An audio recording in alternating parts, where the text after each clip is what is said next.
Hola, ¿qué tal, estimados alumnos de Universidad ISEO, Instituto Superior de Estudios de Occidente?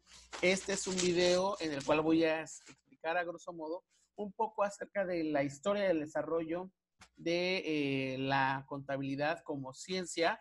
Vamos a ver algunos aspectos importantes para poder iniciar a profundizar y conocer esta importante disciplina. El bloque número 1, como ustedes saben, está disponible en los materiales en la plataforma.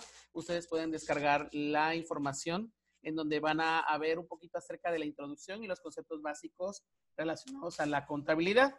Ahora bien, iniciando un poquito con todo esto, quiero mencionar algunos aspectos importantes de carácter histórico. Como saben, de las ciencias o disciplinas más antiguas de origen, incluso desde el surgimiento del hombre sobre la tierra, es la contabilidad. ¿Por qué? Porque es una práctica a través de la cual el ser humano ha tenido la necesidad de poder valorar, medir y contar las riquezas y los beneficios y recursos que pueda llegar a poseer. En las antiguas culturas o civilizaciones, como es el caso de Mesopotamia, se tienen vestigios de los primeros documentos escritos que se conocen. Obviamente, en ese entonces eran escritos en tablillas de arcilla y fueron elaborados hace más de 5,000 años. Como tal, tenemos el famoso Código de Hammurabi, promulgado en el año de 1700 a.C. En este documento, en estos lineamientos como tal, de dicho gobierno, de dicho sistema político y económico, se tenían las bases de las leyes penales, las normas civiles y sobre todo la información, leyes y normas y procedimientos de tipo comercial. En estos documentos o códigos, se establecían los reglamentos de contratos que iban directamente relacionados a transacciones de préstamos, venta, arrendamiento, comisión, depósito y otras figuras propias del derecho civil y mercantil. También como otro dato complementario, entre las disposiciones del Código de Hammurabi, había también algunas directamente relacionadas con la forma en la cual los comerciantes llevaban un control o un registro de la información, cómo mantenían una forma de sistematizar, de relacionar, de controlar en dónde se encontraban sus recursos, cuál era el flujo de efectivo y sobre todo quiénes eran sus clientes como tales, ¿no? Clientes y también proveedores, cabe resaltar. Los pueblos de Mesopotamia utilizaron el ábaco. En ese momento fue como la primer unidad o medida formal, ¿sale? Con la aparición de este aparato o equipo, ¿ok? Se facilitó la realización de operaciones matemáticas o aritméticas. Vamos a mencionar que en la contabilidad, en sus orígenes, se apoyó muchísimo, de hecho hasta la fecha se sigue apoyando muchísimo, de las ciencias exactas. Posteriormente ya apareció un sistema numérico denominado arábigo. El material que se utilizaba en ese entonces era habitualmente, de la segunda cultura o civilización, que eran los egipcios. El material utilizado por los egipcios era, en ese momento, en esa cultura o civilización, los escritos en papiros.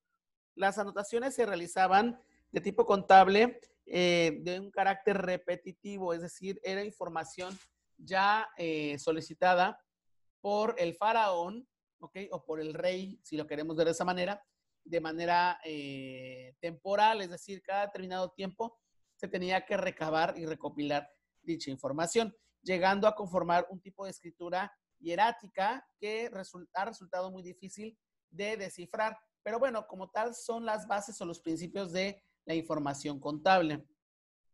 De ahí tenemos lo siguiente, los escribas o escribanos. Recordamos que no cualquier persona era la que tenía la facultad de poder llevar un control o un registro a puño. Recordamos que la letra como tal tenía valor y tenía validez como tal, ¿no? Incluso si tú dabas tu garantía con tu puño y letra, ya estabas comprometido incluso a responder.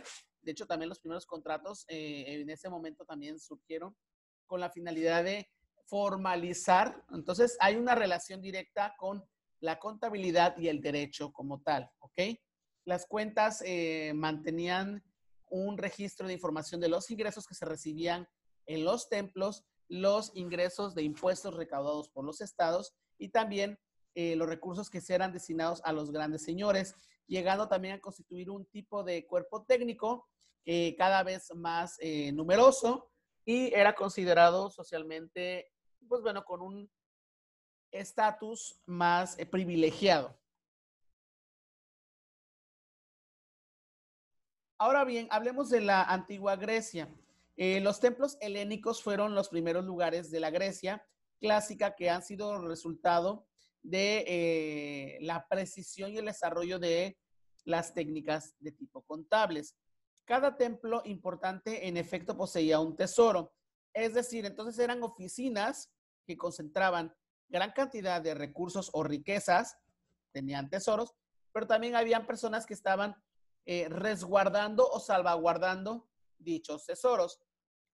Como tal, la información era alimentada por los óvulos de los fieles y como tal, ahí eran las oficinas, digamos, gubernamentales en las que se hacían los pagos de servicios y las recaudaciones fiscales. Recordamos que ahí se tenía que hacer un pago precisamente al rey, jerarca o monarca como tal.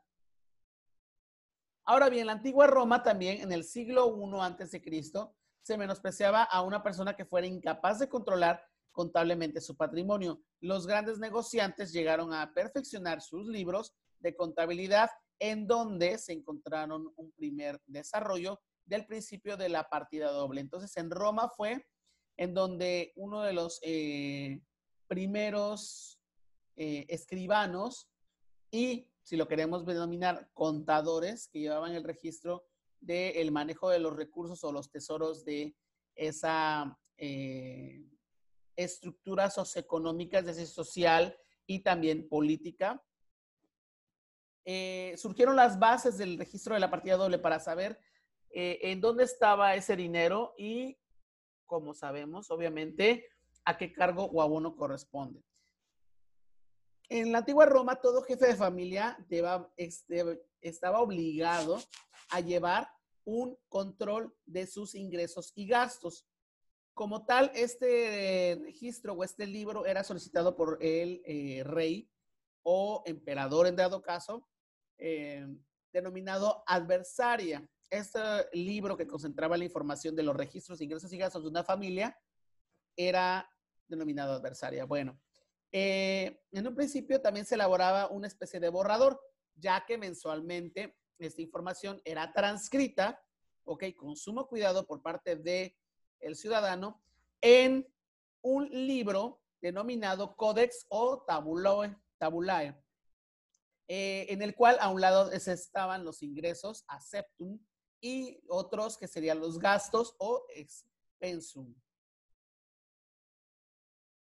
Ahora bien, hablando ya formalmente del siglo XV, en esta época, aquí ya vamos a hablar después de Cristo, ¿ok? Las culturas de Mesopotamia, Grecia y Roma eran siglos antes de Cristo. En el siglo XV, después de Cristo, se da el nacimiento formal de la contabilidad. En esa época se atribuyó como principal pionero o el padre de la contabilidad a un fraile denominado Fray Luca Pacioli, quien formalizó el esquema muy rudimentario para poder llevar un registro de, pues bueno, escasas operaciones de tipo mercantil que realizaba la congregación de la cual él formaba parte. En cierta forma fue un método primitivo, rudimentario, pero fue muy claro, sencillo y sistematizado, en donde se llevaba un registro y conteo de las mercancías que se le consideró con tal del paso del tiempo como la base de la ciencia de la contabilidad. En el año de 1494, Fray Luca Pacioli publicó su famoso libro Suma de Aritmética, Geometría, Proporción y Proporcionalidad, en el cual se llevaba un informe de la recopilación de conocimientos de las ciencias exactas, como es la aritmética, geometría, proporción y proporcionalidad. Entonces, chicos, los demás conceptos, les pido que descarguen el material del glosario y vean cada una de las definiciones para que vayamos poco a poco aprendiendo más y formalizando el conocimiento de esta importante ciencia. Les deseo mucho éxito y nos vemos pronto. Muchas gracias.